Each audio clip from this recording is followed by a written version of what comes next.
एक आदमी अपने ही छोटे भाई की मंगेतर को अपनी पत्नी बनाना चाहता था। इसके लिए वह हर तरह से अपने भाई को दबाता, उसे नीचा दिखाता रहा। फिर चालाकी से लड़की के लिए तय किया गया प्रेम चिन्ह भी पहले ही हासिल कर लिया। उसे पूरा भरोसा हो गया कि अब लड़की उसी की होगी। लेकिन जैसे ही उसने उस प्रेम चिन्ह को हाथ में लिया, वह जोर से फट पड़ा और पूरा शरीर गंदगी से भर गया। बहुत समय पहले की बात है। दो सगे भाई थे, दोनों पेशे से शिकारी। एक दिन वे दोनों पहाड़ पर शिकार करने गए। वहाँ उन्हें एक जंगली सुअर दिखा। बड़े भाई का नाम था आकियांग। उसने बिना सोचे समझे सुअर पर तीर चला दिया। तीर लगा, लेकिन सुअर मरा नहीं बल्कि भड़क गया और दोनों की तरफ दौड़ पड़ा। डर के मारे आकियांग तुरंत पेड़ पर चढ़ गया, लेकिन छोटा भाई आजांग हिम्मत से काम लिया। वह सही मौके पर सुअर की पीठ पर कूद गया और एक ही बार में उसे मार गिराया। सुअर मरते ही आकियांग नीचे उतरा और तुरंत बोला, चल इसे बाजार ले चलते हैं। बाजार में आकियांग जोर जोर से चिल्लाने लगा कि यह सुअर उसी ने मारा है। लोगों ने भरोसा कर लिया। सुअर का सारा पैसा आकियांग ने अपनी जेब में डाल लिया। वह पैसा वो अपने लिए शादी बचाने में लगाना चाहता था, इसलिए उसने सराय में सिर्फ एक ही कमरा लिया। खुद बिस्तर पर सो गया और पूरे दिन थका हुआ छोटा भाई जमीन पर सोने को मजबूर हुआ। रात गहरी हो गई। नींद में आकियांग ने सपना देखा। सपने में एक बूढ़ा आदमी आया और बोला, नदी के किनारे एक लड़की तुम्हारा इंतजार कर रही है, तुम उससे शादी का प्रस्ताव रखोगे, वह तुरंत मान जाएगी। आकियांग सपना देखकर हंसते हंसते जाग गया। उसने यह सपना छोटे भाई को बताया, लेकिन आकियांग ने सुनते ही मजाक उड़ाया और कहा, तू पहले शादी करेगा, मैं बड़ा हूँ, अगर शादी होगी तो पहले मेरी होगी। इस बार आजांग ने उसकी बात नहीं मानी। वह सीधे नदी की ओर चल पड़ा। आकियांग भी चुपचाप उसके पीछे पीछे चल दिया। नदी के किनारे सच में एक लड़की खड़ी थी। दोनों भाइयों को देखकर उसने कहा, मैं तुम दोनों में से किसी से भी शादी कर सकती हूँ, लेकिन एक शर्त है, तुम दोनों को पूर्वी समुद्र के ड्रैगन महल जाना होगा। जो पहले रात में चमकने वाला मोती लाएगा, मैं उसी से शादी करूंगी। यह कहकर उसने दोनों को ड्रैगन महल का निमंत्रण पत्र दे दिया। सुअर का सारा पैसा आकियांग के पास था। उसने तुरंत एक घोड़ा खरीदा और निकल पड़ा। आजांग के पास पैसे नहीं थे, इसलिए वह पैदल ही चल पड़ा। कई दिनों तक लगातार दौड़ने के बाद आजांग रास्ता भटक गया। जब वह हार मानने ही वाला था,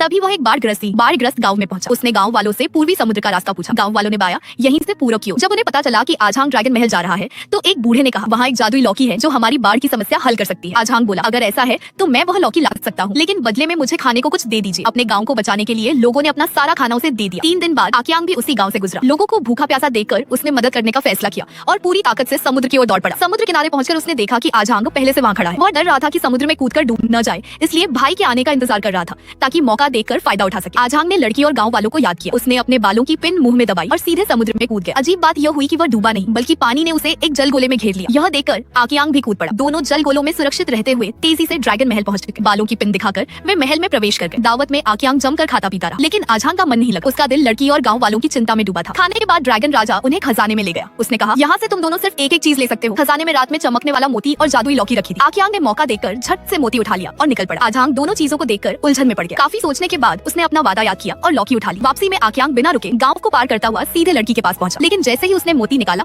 वह गंदगी में बदल गया। उसी पल लड़की भी गायब हो गई। इधर आजांग ने लौकी से गाँव का सारा पानी खींच लिया। पानी के नीचे एक विशाल सीप दिखाई दी। सीप के अंदर एक काला मोती था। गाँव वालों ने आभार में वह मोती आजांग को दे दिया। आजांग उस मोती को लेकर लड़की से आखिरी बार मिलने पहुंचा। उसे समझ नहीं आ रहा था कि उसे भाभी कहे या कुछ और। तभी लड़की बोली, तुम्हारे सामान में क्या है, मुझे दिखाओ। जैसे ही आजांग ने काला मोती निकाला, वह चमकते हुए रात के मोती में बदल गया। तभी आजांग समझ गया, उसकी भलाई और सच्चाई ने उसकी किस्मत बदल दी थी। असल में वह लड़की स्वर्ग की देवी की बेटी। आजांग स्वर्ग चला गया और देवी के साथ खुशहाल जीवन जीने लगा।